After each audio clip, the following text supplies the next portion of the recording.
Thank you, Dr. Laser, for the introduction. Thank you to Dr. Dixon for the invitation. Thank you to Telehealth for sponsoring this.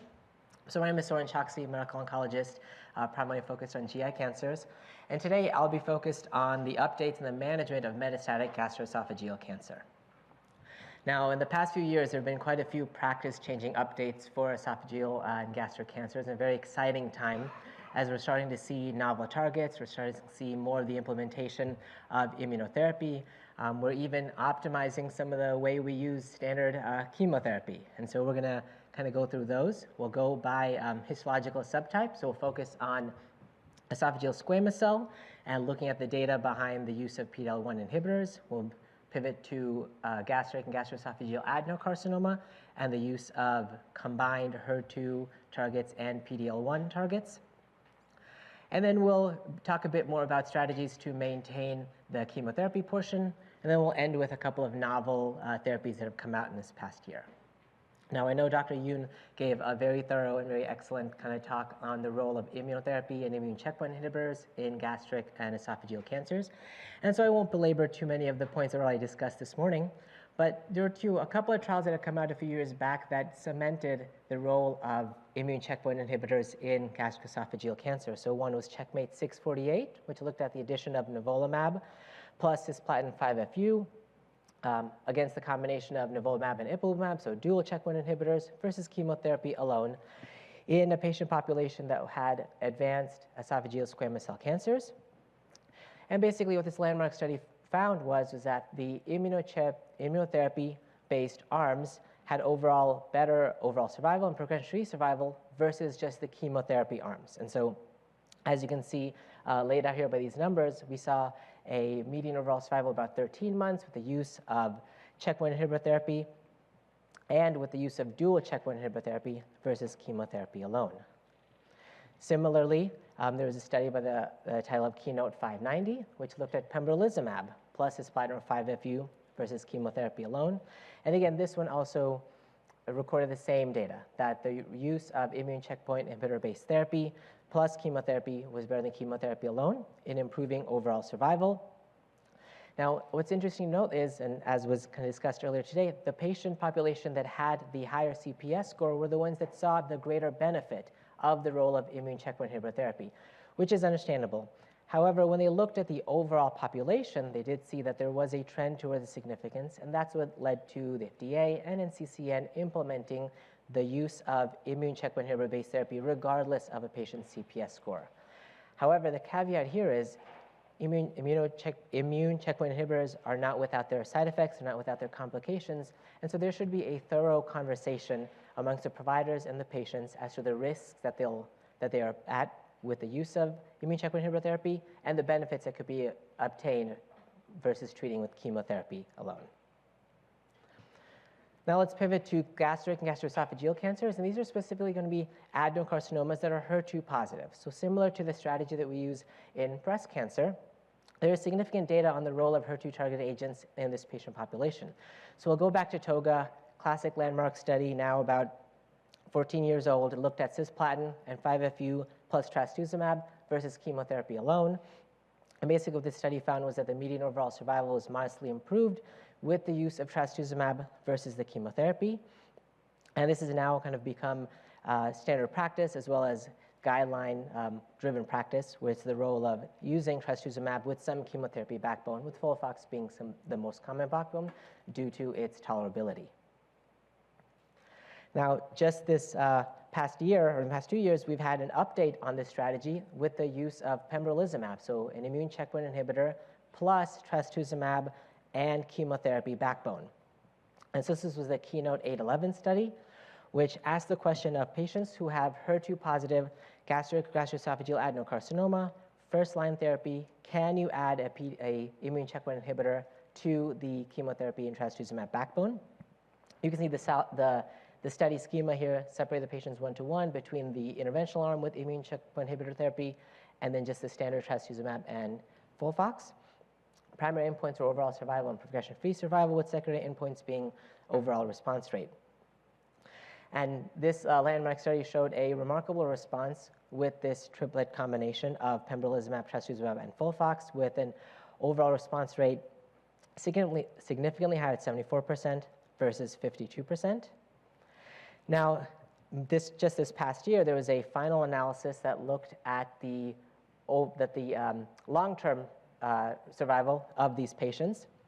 And they basically found that the overall survival was significantly improved with the use of immune checkpoint inhibitor therapy at a median overall survival of about 20 months versus 16.8 months without the immune checkpoint inhibitor therapy. When they looked specifically at the patients who had a CPS score greater than 1, they saw that median overall survival, again, was maintained about 20 months versus 15 months in those that did not have a CPS marker. However, based on this data and based on the overall population response, the guidelines have implemented the use of combination immune checkpoint inhibitor therapy, trastuzumab, and chemotherapy for patients who have HER2-positive gastric cancers. Now, similarly, when they looked at patients who are HER2-negative but PD-L1 positive, we have data from the Checkpoint 649 study, which looked at adding immune checkpoint inhibitor therapy nivolumab plus FOLFOX versus FOLFOX alone. Here, what they found was that the median overall survival was about 13.8 months versus 11.6 months in the entire cohort. When they looked specifically at those patients who had a CPS score of 5 or greater, they found that the median overall survival was about 14.4 months with a 12-month survival of about 57%. So all of these three prior studies have cemented the use of immune checkpoint inhibitor therapy as part of the standard first-line chemotherapy-based backbone for your gastroesophageal and squamous cancers. Esophageal cancers. However, the data has also shown that those patients whose tumors harbor higher CPS percentage, more expression of the CPS markers, will be the ones who will benefit more greatly from the use of immune checkpoint inhibitor-based therapy.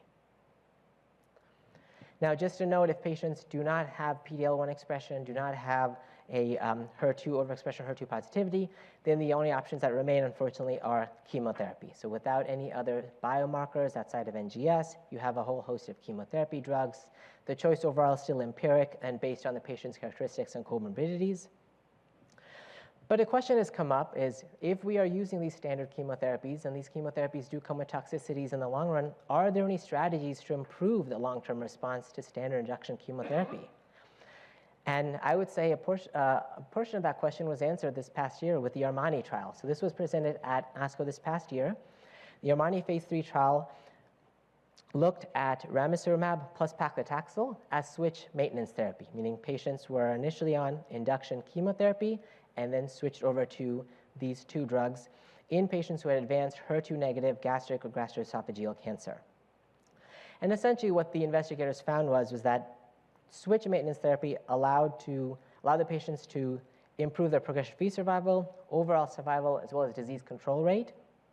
There was a higher toxicity seen, but there were no new signals maintained. And so let's kind of go through this study so we can better understand its role and its practical implications. So again, the background for this study was, at the time that it was created, patients who were HER2 negative and PD-L1 negative had very limited options outside of standard chemotherapy. And it was also found that roughly about 40% of patients are able to receive therapy beyond the second or third line based on the comorbidities and the side effects of first-line therapy. And we also know that in later lines, ramucirumab plus another chemotherapy agent is approved in further lines in HER2-negative disease. But the question became, can you mitigate the toxicities that come with specific induction-based chemotherapy with the switching to a ramucirumab and paclitaxel-based approach? And so the investigators were assessing whether there was a superior response to the continuation of just switching to paclitaxel and ramucirumab versus continuing just the standard induction chemotherapy alone.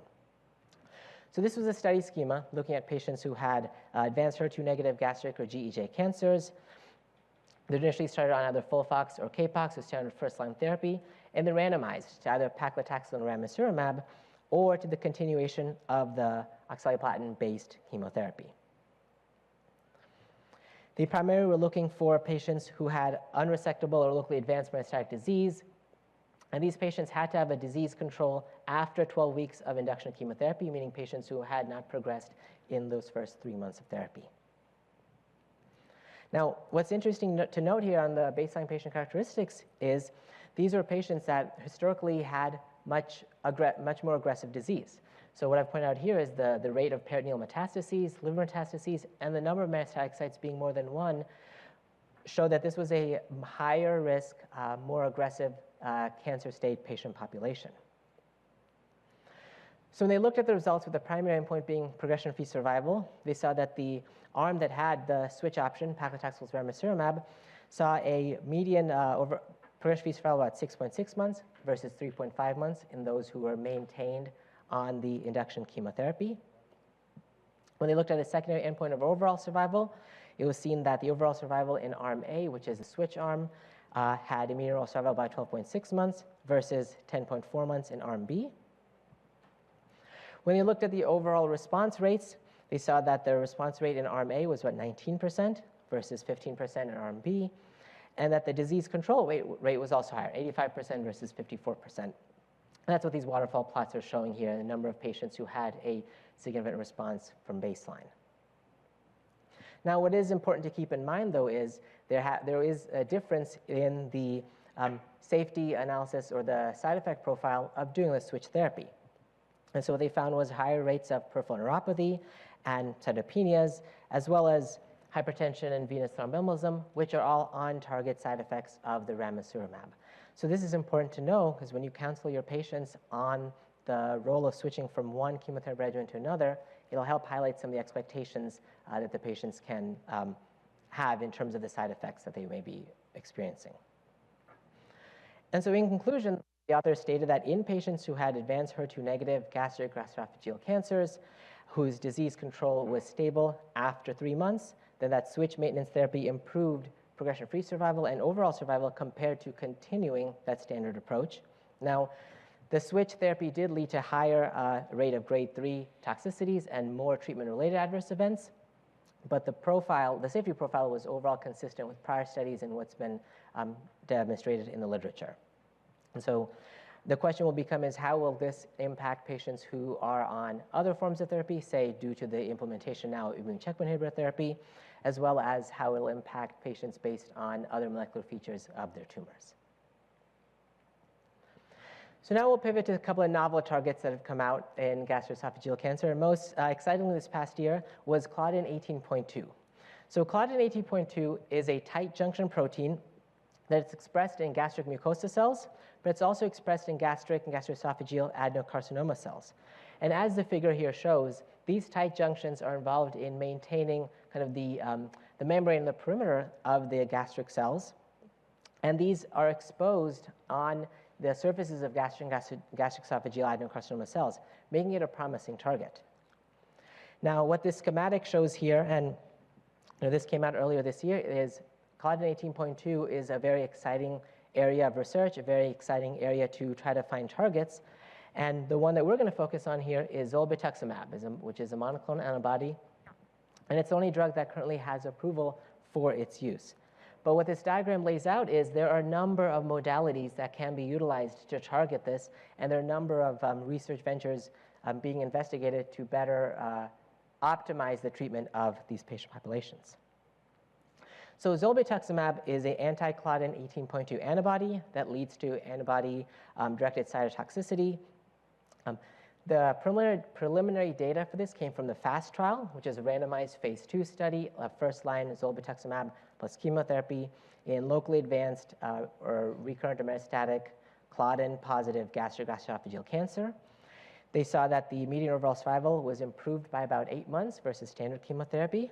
And this led to 2 larger trials, which I will highlight here. First was Spotlight, and the other one was Glow. So Spotlight was presented this year at the prior GI ASCO. And Spotlight asked, can you add zolbetuximab plus modified FOLFIRINOX as first-line therapy in patients who are Claudin 18.2 positive, HER2 negative? These are patients who either locally advanced or had metastatic gastroesophageal cancers. So the background for this is the standard approaches to this patient population outside of the use of immunotherapy is a standard chemotherapy, and the effects of the chemotherapy are not durable. They lead to patient toxicities, and then, as I mentioned, roughly about 40% of patients are able to go on to receive second-line therapy. Now, in the era of targeted therapy, we found that trastuzumab can benefit roughly about 15% of patients, and then nivolumab or other immune checkpoint inhibitor therapy benefits really only seen in those who had the higher CPS scores. So there is a need to identify other molecular targets to identify patients who are outside of these standard trastuzumab and immune checkpoint inhibitor-based options. And so this is where claudin 18.2 came in. So as I mentioned, again, this is a tight junction protein that's involved in basic function of gastric cells, but has continued to be expressed in gastroesophageal cancer. There are a number of targets that are being utilized, but the one that has kind of made it the farthest along is zolbetuximab, which is a first-in-class chimeric IgG1 monoclonal antibody. It leads to antibody-directed cytotoxic toxicity. And the data from this came from the phase 2b FAST trial as presented here. And so this led to the development of the SPOTLIGHT trial. So this is the study schema. So this was a global randomized double-blinded placebo-controlled phase 3 trial which looked at previously untreated, unresectable or metastatic gastroesophageal cancer patients who expressed claudin 18.2, had to be HER2 negative. These patients were randomized 1-to-1 to either receive zolbetuximab plus chemotherapy, followed by zolbetuximab maintenance therapy, compared to standard chemotherapy followed by standard maintenance chemotherapy. The primary endpoints were progression-free survival, secondary endpoints were overall survival, and objective response. Now, this was a breakdown of the patient population they looked at, and overall it was well balanced between the two arms, but what I want to highlight is the aggressive nature of the cancer state that these patients had. So as you can see here, roughly 77% of patients had at least metastases in one or more organs, with up to 23% of patients having metastases in three plus sites. So patients that were originally kind of higher risk to begin with. So when they looked at the primary endpoint, which is progression-free survival, we saw that PFS was significantly longer in patients treated with the zolbetuximab versus just the chemotherapy alone, with the median progression-free survival being 10.6 months versus 8.6 in the chemotherapy arm. When they looked at this 2 years down the road, they saw that that difference was maintained with the zolbetuximab-based arm. When they looked at the PFS and the subgroup analysis, they saw that across most subgroups, the PFS was significantly longer, and the trend favored the role of zolbetuximab in this patient population, in spite of the higher risk patient population. Similarly, when they looked at secondary endpoint, which is the overall survival, they saw that overall survival was also significantly increased in this patient population compared to chemotherapy alone. It's maintained over at 24 months and at 36 months. And then the subgroup analysis also favored the use of zolbetuximab-based therapy across all subgroups. Now, what's important to keep here in mind is if we're adding on a new kind of novel agent, are we seeing a difference or an increase in toxicities or side effect profile? And overall, the side effect profiles were similar between the two arms, suggesting that the addition of zolbetuximab did not lead to any new signals and was overall well tolerated compared to just standard chemotherapy. The most common treatment-related adverse events with the use of zolbetuximab were nausea and vomiting, and again, these are considered on-target or class-specific side effects. But the other breakdown of some of the more common side effects was balanced between the two arms. And so the authors concluded that zolbetuximab plus chemotherapy versus chemotherapy alone showed a statistically and significant improvement in both progression-free survival and overall survival.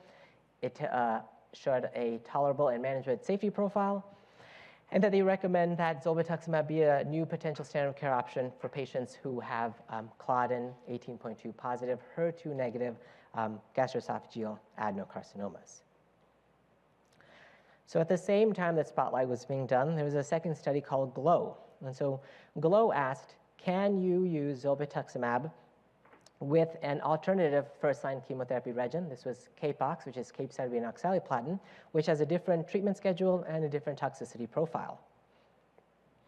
Again, this study looked at the same patient population, unresectable or advanced gastroesophageal and gastric adenocarcinoma patients who expressed claudin 18.2 and or HER2 negative. And the primary endpoint was progression-free survival, with secondary endpoints being overall survival.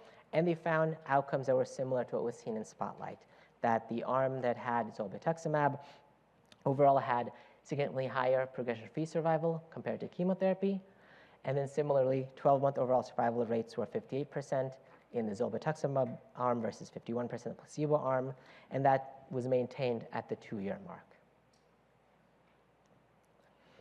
And then lastly, what we'll talk about now is the further role of HER2 targeted therapy in later lines for gastroesophageal and gastric adenocarcinomas. So this data comes from the DESTINY-Gastric 1 and DESTINY-Gastric 2 studies, and it specifically looked at the role of trastuzumab deruxtecan, which is this agent right here. It's an antibody-drug conjugate targeting trastuzumab with a topoisomerase inhibitor payload. And what this allows you to do with antibody-drug conjugates is you can have higher potency payloads that lead to a more effective delivery of the drug to the primary tumor site with a higher ratio of the drug versus standard chemotherapy. And so the data for this came out at GI ASCO just about 2 years ago, which looked at the role of trastuzumab deruxtecan, or TDXD, in patients with HER2-positive advanced gastroesophageal adenocarcinomas. This is a study design, and essentially we looked at patients who were HER2 expressing. This study specifically looked at patients in the third line, so those who had at least 2 or more prior lines of therapy, including fluoropyrimidine and platinum, and they were randomized 2-to-1 to the interventional arm, which is the TDXD, versus continuation of next line chemotherapy.